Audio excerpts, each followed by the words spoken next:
and show this. That's why I always say practice first, making samples, keep them in your truck, your vehicle, have a little different colors so you can show them, because this is something that we do, us as artists and craftsmen and craftswomen and fabricators. They really don't get what we do. If we just say we do countertops, what do you think's popping in their head? Is it what you do that's popping in their head? I doubt it. I bet you they're picturing like some old avocado green from like a countertop, or maybe a simple popular top in the big box stores now. If that's not what you do, we got to change their brains, okay? Everyone can live a greener lifestyle if they want to as well. I think it's better to initiate sales that way, better than spending cash on cheesy magazine ads. So if the developer is listening, talk more with your lead AP, will you? After all, you hired them for your firm. Get the best out of them. Developers, listen to your lead AP. You hired them for a reason, okay? I'd rather talk to them and ask them questions. They are not lima beans either. They will be able to explain to you the proper full understanding of why you really wanted to build a green building in our community in the first place, regardless of certification plaque. I know many developers and contractor firms won't absorb the best out of the lead APs because they too got this. Now back to you.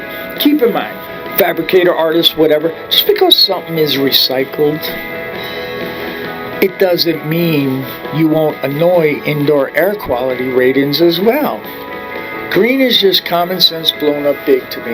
It's a great thing, but fabricators and builders, please understand this should you even get approached by someone wanting to do a lead project. Just because something is recycled doesn't mean it will automatically qualify. Focus on the indoor air quality properties of the material first. You are choosing to add these to your company, so get to know these. If you're going to sell the samples, don't get egg on your face like that developer did from me. Get to know. Don't just hand people samples and when they say, what is it? Don't say, I don't know. Maybe your first day, but you should never have to say that a second time. Do your homework. Many green designers and architects will already have the material specified in the blueprints.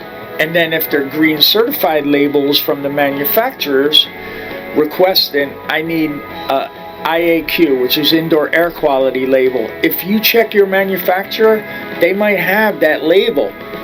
All done. Print out the readout, what the properties are made of, send the spec sheets to the architect, you're covered. Away you go. You may decide to offer green products or these, whatever you decide to make, or you make countertops or tabletops, I don't know, whatever your market you're looking to tap into. This is just something it should crop up. You might want to do it. It might be a multi-dwelling unit for lead. You don't want to miss out on that job, right? So this might be a little bit, give you a little understanding, but do further research. If you do decide to offer green products to the residential people in your community who some desire healthy indoor air quality in their homes, indoor air quality should come first. Then you can offer post-consumer or post-industrial glass, various other recycles. I've seen metal shavings, things like that. But don't get hung up on the buzzwords that these advertising firms are now using, like natural and recycled. People think because they got something natural or recycled, they're good. No! Recycled formaldehyde is still formaldehyde. Don't get hung up on that word recycled. Just because it's recycled, it still can harm your clients or your customers. Natural mercury, you ever see natural advertised all over the place? Great. But do you know natural mercury will put you on your ass if you drink it? Be careful of these buzzwords, my friend. We are fabricators. We also have to protect ourselves because we're the one that meet the customers. The manufacturers usually don't. We do. We're that bridge in the gap. They make a sheet, or a slab or a panel, we fabricate it, and then the customer's not calling them, they're calling us. So get to know these things, all right? Be careful of these buzzwords, research and learn. Plus, I'm looking out for my fellow fabricators around the world so they too can get a piece of the pie in this exciting green building industry. It's fun and exciting. Doing these seminar workshops for the construction industry, cabinet shops, countertop shops, I just love it. I want to put horsepower in their skill set. If they want it. They probably already got it, so they don't need me. But if you don't, you need me. I need you. Hey, we're friends in the industry. I'm just a friend you haven't met yet. I'm able to see talented, skilled people's eyes light up when they fully understand something different, and that they too can now create more cool, exciting ideas, items, top surfaces, creations for their customers in their towns or states. I remember, because that's how I was when I attended surface training courses in the industry. So when I train people, I am just overly excited. I'm starting to get excited now, obviously, because you're still listening and maybe you want to too be better. Tom Pinsky, Brent Hubbard from Aristex Acrylics. Tom Pinsky does his own thing, the Pinsky Edge. Don't look at his catalog. I know he'll hate me for saying that, but he's got some of the greatest tools. I actually like buying tools I don't even need. It's just very fascinating. Brent, he worked for Aristech, and he used to do all the training seminars, and I just fell in love with Avenite because of him. I just loved it because it was different. It wasn't too popular at the time.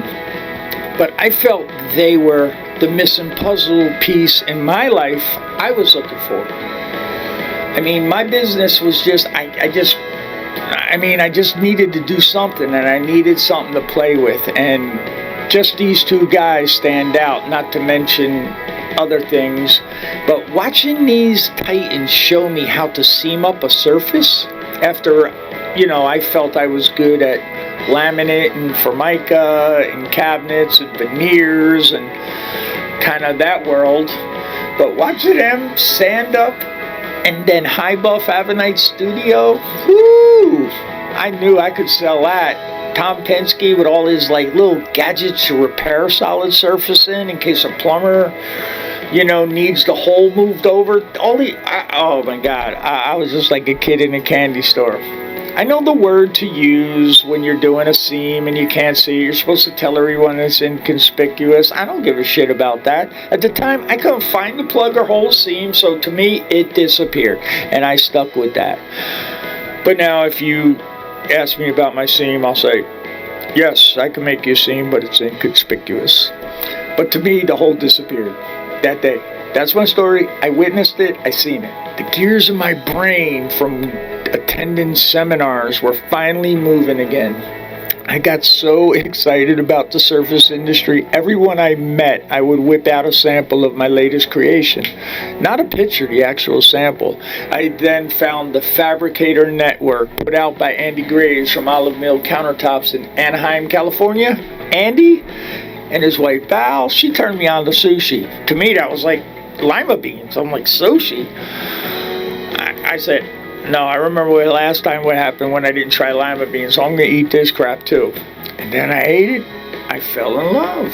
I mean, sushi is the bomb. I like sushi now. I eat everything. I'm just so afraid to not try things anymore or get advice from others or help in my business or my life that okay, I'll listen. I did not try those lima beans and look what happened, right? I didn't try them. Remember when I told you? I didn't try them. So I'm going to blame everything on lima beans for now and move on. But Fabricator Network.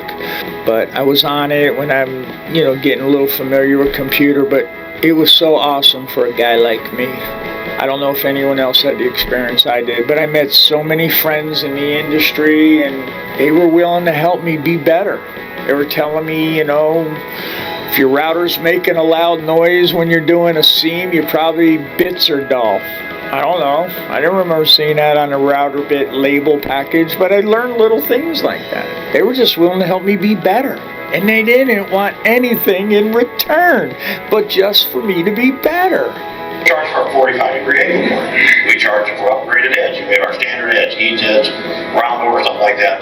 That's standard, that comes with it. But then we have a long list of nice edges, and they cost money. And we do a lot of nice edges. So, let them make the decision. Give them the option. Don't confuse it with all these prices. But don't be afraid to charge and charge for those extras, and that's when we make our money.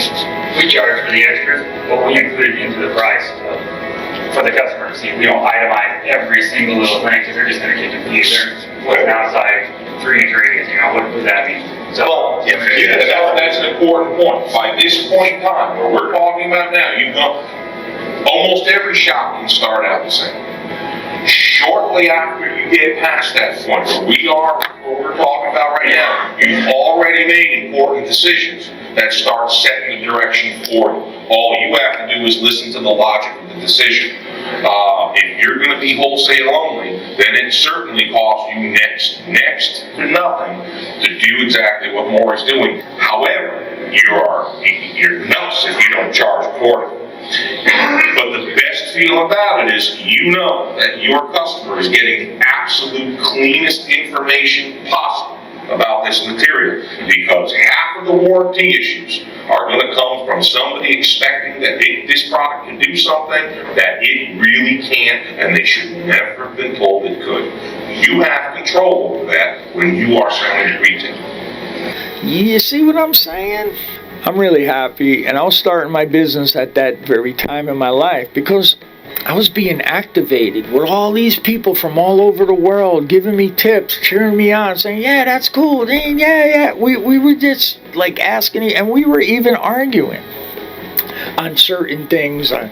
We even had issues with our material's better than your material. It doesn't matter. We're all friends now. This thing of ours is great. I felt like Self-Titled felt about being around in the 90s. Looking back, I too also feel like in that time when I knew everybody around that generation, I felt like a kid that grew up in the great jazz era, like Self-Titled once said about the 90s. I just felt like I was like walking down in New Orleans in the jazz era, surrounded by all kinds of musicians just ready to pop off. Everybody helping everybody improve on their craft. Helping other people load their instruments, even though they weren't going on it. There was just so many things. I'm glad I grew up in that time when I was going to conferences and just couldn't wait to see people I only see once a year. I now want to focus on the opportunity with this type of technology of today to seize your moment in time like that. So you too can bring out the best of you and to just outright become better. I'm so excited to see what you can create. I can't wait. I'm certified in these many brands of surface materials, but also felt the material that I can make in smaller materials. I don't know if they're still doing it, but manufacturers and slab distributors that I was just connected to kind of squawked at cutting up the slabs or panels, because I got a lot of customers that have one-door homes, and you know the difference. Two-door homes kind of usually want bigger things. But I get it. They don't want to cut it. Somebody wants a 30-inch vanity. Ebonite, they'll cut it sometimes, but it was difficult, and I get it. Like a Vertrazzo slab, no one wants to cut a slab of Millefiori or Al House Amber or Floating Blue for a 30-inch top.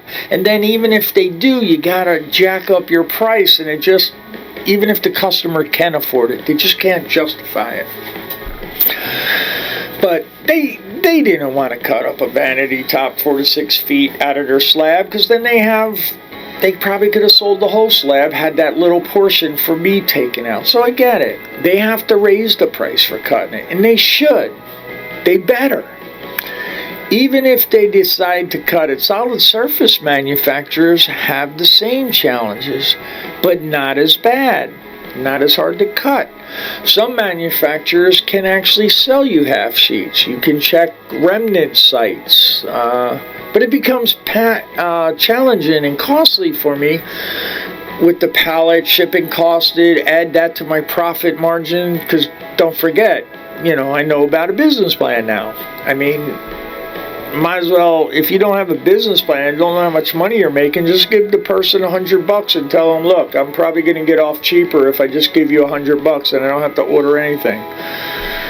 You gotta have a business plan. I felt at the time surface manufacturers' business models was more focused on kitchens and obviously big ass bathroom vanities. I was getting too many calls for small vanities. And I'm one of them people that wanted to take care of a bunch of little small jobs. Personally, for my business, they were easier to manage, and there was a lot of them, and there was a quick turnover. All my customers know the cost involved once I talked to them and laid out the cost for a 30-inch vanity top.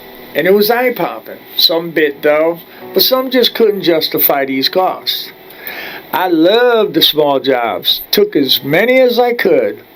The 1-month jobs were getting a little too long. Let's just say for now, I still hear from my business friends that messed up as well. It's always the big jobs that bite their ass, not the small ones. I realized a little bit and a little bit adds up to a lot of bit. Lots of little jobs add up to good margins. At this point, I was taking these manufacturer branded materials and morphing them with other materials and doing tons of themed inlays. I'd done an Avenite Studio sky glass with seashell inlays and was doing so many jobs like that. I was inlaying everything from glow-in-the-dark particles, left over from Lumistone. I don't know if you heard of that solid surfacing material that glows in the dark, attracted by some natural daylight. I really loved it, had a lot of fun with that. Shredded money to jewelry in these materials. It was fun. So I got familiar with resins at the time, or what works and what don't work. I was like experimenting with epoxy and crete and liking the idea that if my customer now needs a 4 square foot vanity or even a 35 square foot kitchen, I wouldn't need to buy another sheet or slab that inflates the quote. I then decided to add epoxy and resins and concrete to my portfolio. Just like the wealthy people do. They all have a stock portfolio and they all have multiple streams of income. I looked at that with materials of the surface industry. Now, if you want to be connected to one brand, one type of material, good for you. How many customers just want that material? You'll need to find this in your business plan. I just wanted to be a little bit good at each material. I had houses that wanted to buy each type of material I work with. I did a job in the Bahamas. They wanted agate, precious stones. They wanted vitrazo. They wanted avenite. They wanted a backlighted avenite. They wanted teak wood. They wanted quartz. They even wanted corian. They even wanted ice stone. I said yes and did all them materials. The customer liked me that I was like a one-stop shop for that. Some might say, too many things, you can't be the master of one thing. It's still all surfacing. It's like having a clothing store. You might just not want to sell blue jeans. You might want to have different colors. That's all it was. Different materials. You might want whatever it is you want. That's what I chose to do. I can't depend on one material. They all can't pull in 100% of profit margins. Just keep that in mind. But if someone wanted paper stone and you don't offer that and no one's buying what you really set your mind on in your market strategy, or you base customer inquisition on what type of material you're going to stick with, you might get hung up, or you might be trying to now oversell the job and then you look desperate to your customer. You see what I'm saying? Lay it out. This is what I got. When a customer walks into your shop or your website or they meet you, how can I be of service to you? Well, what is this? And if you just said, I just sell concrete. I was looking for something a little, when I put my wine at night, it doesn't make that loud clinking noise. It's just a great idea for you to say, oh, well, maybe you might want Avenite or Paper Stone.